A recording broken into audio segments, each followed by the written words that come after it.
On a tous, si on fait son auto-analyse quelque part, on a tous quelque part des points d'échec ou qu'on estime comme tels.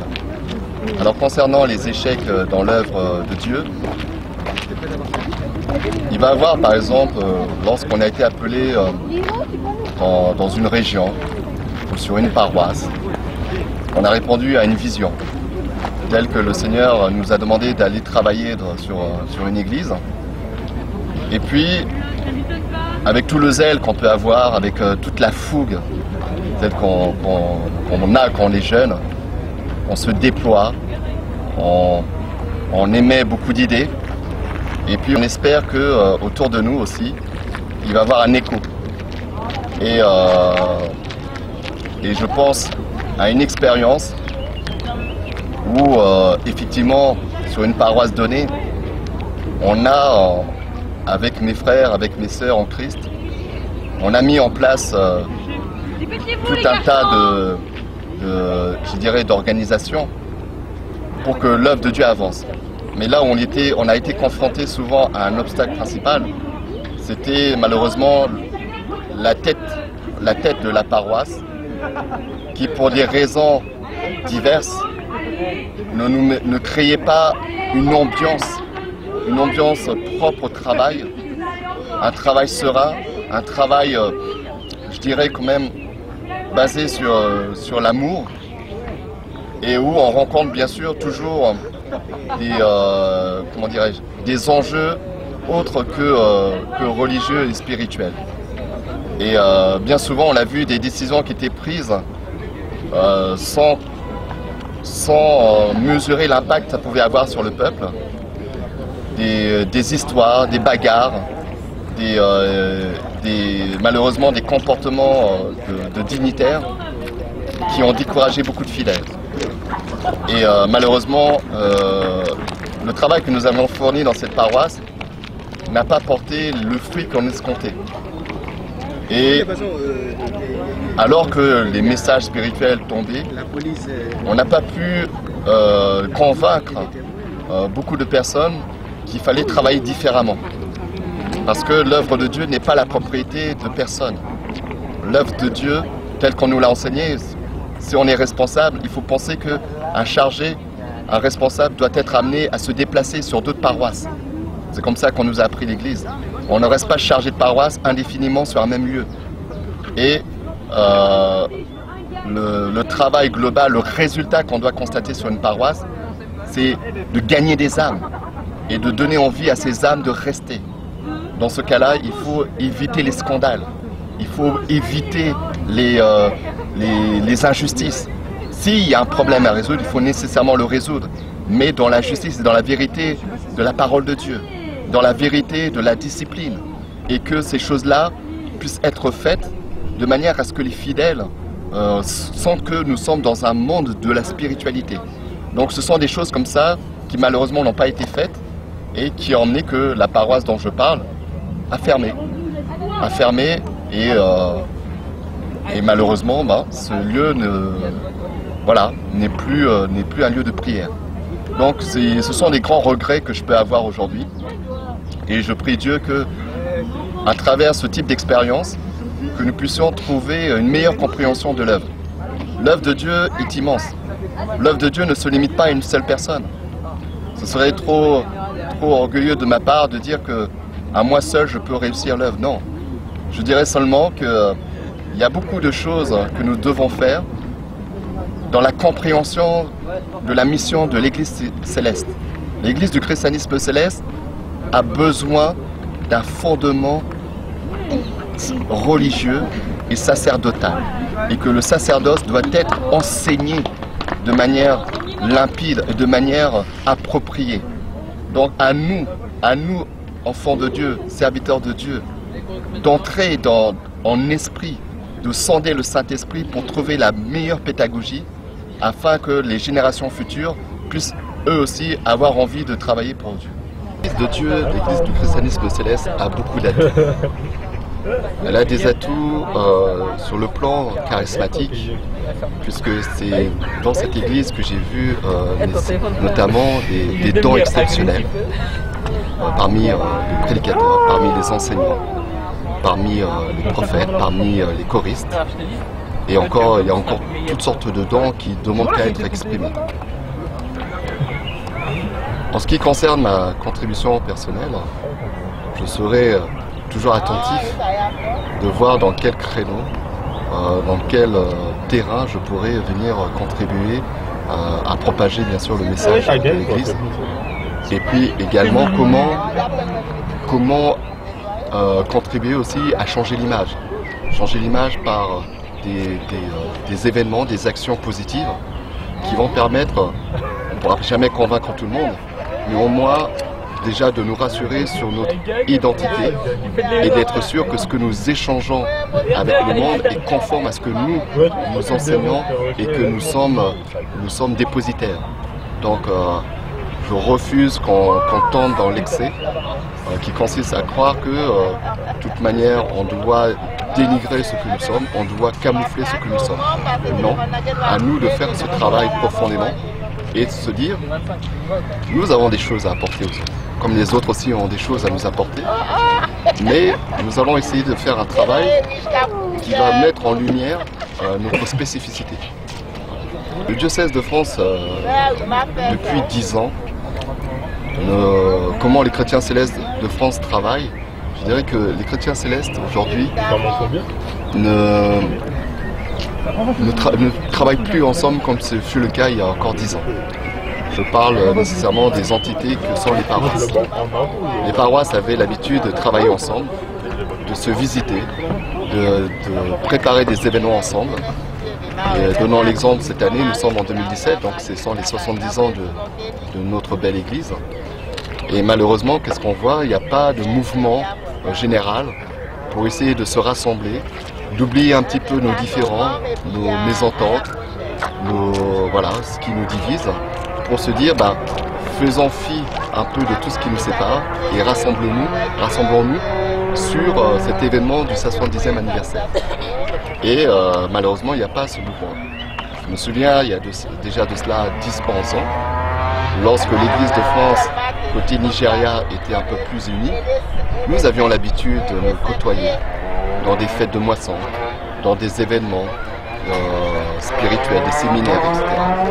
Et il se passe un phénomène encore aujourd'hui où ça devient de plus en plus délétère, où les choses se laissent aller.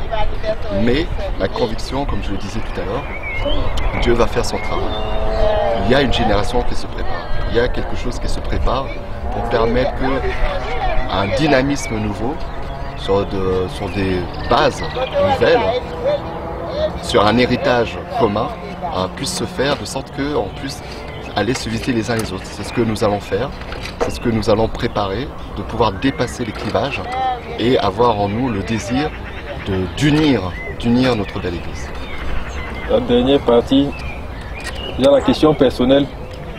Qu'est-ce que tu souhaiterais que tes propres enfants retiennent de toi le jour où tu vas rejoindre le Seigneur? Ce que je souhaite que mes enfants retiennent, c'est que mes enfants disent que déjà j'aurais été un bon père de famille, un bon mari. Et qu'à travers l'Église, j'aurais été aussi un homme qui aura pris Dieu sincèrement, qui aura peut-être commis des erreurs, mais qui aura su s'appuyer toujours sur l'amour du Seigneur pour se reprendre et d'avoir créé en eux le désir de poursuivre ce chemin de la foi, de persévérer. Tout à l'heure, je disais que Élisée était un des personnages de la Bible que j'apprécie le plus, parce qu'il a observé son père spirituel, qui aussi avait commis des erreurs, mais il a dit, je veux poursuivre le travail en demandant une double part de ce que le Seigneur avait donné à Élie. Et donc, à partir de cette double part, cette double portion de l'esprit d'Élie, il a poursuivi le travail. Et il est devenu le fils spirituel d'Élie. Donc je pense que ce que je souhaite, à travers les enfants de l'Église céleste, à travers les enfants qui naissent, qui grandissent de la Sainte Église venue des cieux, c'est qu'ils aient envie d'aller plus loin, de se dire, voilà, nous sommes des héritiers d'une belle Église et notre travail consiste à approfondir l'héritage, qui vont léguer également, eux aussi, à la génération suivante. Je termine pour dire que nous ne sommes pas des enfants illégitimes, nous venons de quelque part. Et je veux rendre hommage à ceux qui ont apporté l'Église du christianisme céleste en France. Je veux leur rendre hommage et leur dire merci, parce qu'on ne le dit pas suffisamment. Ce sont des hommes, ce sont des femmes qui ont obéi à Dieu, qui ont honoré cette alliance. Et par eux, aujourd'hui, nous sommes devenus des enfants de Dieu. Donc je demande au Seigneur de les garder, de les fortifier encore dans ce travail immense. Que nous aussi qui sommes à côté d'eux, qu'ils puissent nous écouter, pour que l'ensemble, la France, l'Europe, le monde entier découvre la richesse, la grâce que le Seigneur a donnée à travers son Église. Première chose serait déjà un travail de rassemblement. Un travail de rassemblement de sorte que les hauts responsables puissent déjà s'entendre et avoir un même langage sur le rôle de notre Église en France, sur les statuts et sur le message que l'Église souhaite envoyer dans la société européenne. Donc ça c'est une première chose. Et je dirais également qu'il faudrait peut-être travailler pour une autre manière de pratiquer l'Église en France. Notamment à ce que l'Église ne soit pas perçue comme une secte, comme un mouvement à part, mais comme un mouvement qui est capable d'apporter quelque chose à la société française. Donc pour ce faire, il faut nécessairement créer des activités, des tâches, des événements qui peuvent apporter quelque chose à chacun de ceux qui auront l'occasion de nous croiser. Et je suis convaincu que l'Église a toutes les aptitudes, a tous les dons pour pouvoir justement aller à la rencontre de ces personnes. Et aller à la rencontre de ces personnes, c'est déjà de se connaître soi-même. Donc le premier grand travail, je dirais aussi, c'est que nous retrouvions en nous notre identité, d'avoir en nous une fierté qui ne soit plus d'avoir peur, qui ne consistera plus à avoir peur du regard des autres, mais de tirer de nous une forme de fierté et de satisfaction de ce que nous avons compris de notre travail à faire. Et quand nous aurons acquis cette maturité et cette compréhension, nous n'aurons plus à douter de nous.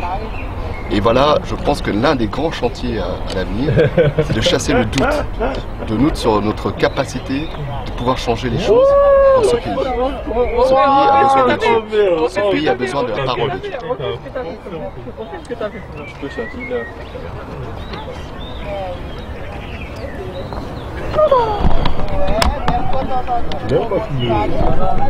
L'état de l'Église aujourd'hui, je pense que nous sommes dans une phase de maturation, d'adolescence. On sait qu'on passe de l'enfance à l'âge adulte.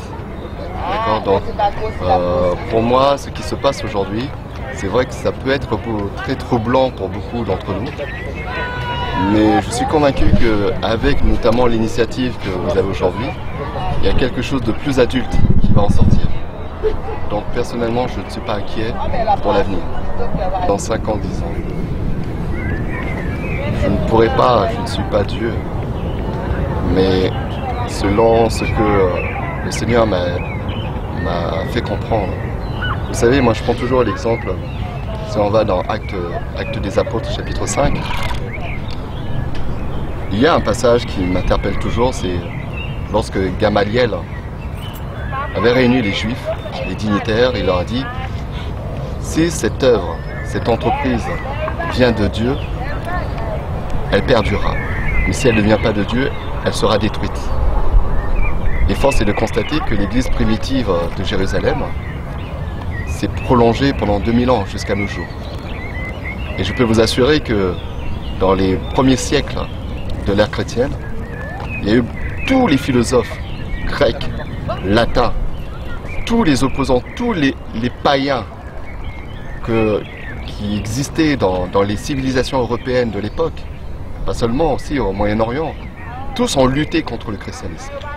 Et le christianisme a perduré, s'est propagé dans le monde entier.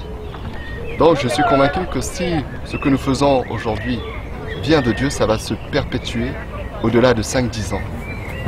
Et cela va se perpétuer à travers des hommes et des femmes que le Saint-Esprit aura touchés, que le Saint-Esprit aura transformés, que le Saint-Esprit aura utilisé, comme l'a utilisé le père fondateur de notre belle Église, en la personne de Samuel Bello Joseph Ochofa. Donc je ne suis pas inquiet. Je demande seulement que chacun d'entre nous puisse avoir part à cette gloire et que peut-être nous, peut-être nos enfants, peut-être nos arrière-petits-enfants, peut-être d'autres populations donneront encore une autre dimension en termes de visibilité de l'Église et que Dieu restera Dieu. Qu'on le veuille ou non, Dieu n'est pas mort, Dieu vit toujours. C'est que les enfants disent que déjà j'aurais été un bon père de famille, un bon mari. Et qu'à travers l'Église, j'aurais été aussi un homme qui aura pris Dieu sincèrement, qui aura peut-être commis des erreurs, mais qui aura su s'appuyer toujours sur l'amour du Seigneur pour se reprendre et d'avoir créé en eux le désir de poursuivre ce chemin de la foi, de persévérer. Tout à l'heure, je disais que Élisée était un des personnages de la Bible que j'appréciais le plus, parce qu'il a vu, il a observé son père spirituel, qui aussi avait commis des erreurs, mais il a dit « Je veux poursuivre le travail en demandant une double part de ce que le Seigneur avait donné à Élie. » Et donc, à partir de cette double part, cette double portion de l'esprit d'Élie, il a poursuivi le travail. Et il est devenu le fils spirituel d'Élie. Donc je pense que ce que je souhaite, à travers les enfants de l'Église céleste, à travers les enfants qui naissent, qui grandissent de la Sainte Église venue des cieux, c'est qu'ils aient envie d'aller plus loin, de se dire, voilà, nous sommes des héritiers d'une belle Église, et notre travail consiste à approfondir l'héritage, qui vont léguer également, eux aussi, à la génération suivante. Je termine pour dire que nous ne sommes pas des enfants illégitimes, nous venons de quelque part. Et je veux rendre hommage à ceux qui ont apporté l'Église du christianisme céleste en France. Je veux leur rendre hommage et leur dire merci, parce qu'on ne le dit pas suffisamment. Ce sont des hommes, ce sont des femmes qui ont obéi à Dieu, qui ont honoré cette alliance. Et par eux, aujourd'hui, nous sommes devenus des enfants de Dieu. Donc je demande au Seigneur de les garder, de les fortifier encore dans ce travail immense, que nous aussi qui sommes à côté d'eux, qu'ils puissent nous écouter, pour qu'ensemble, la France, l'Europe, le monde entier découvrent la richesse, la grâce que le Seigneur a donnée à travers son Église. Pour les chrétiens célestes, je dirais simplement, sois fier d'être chrétien céleste.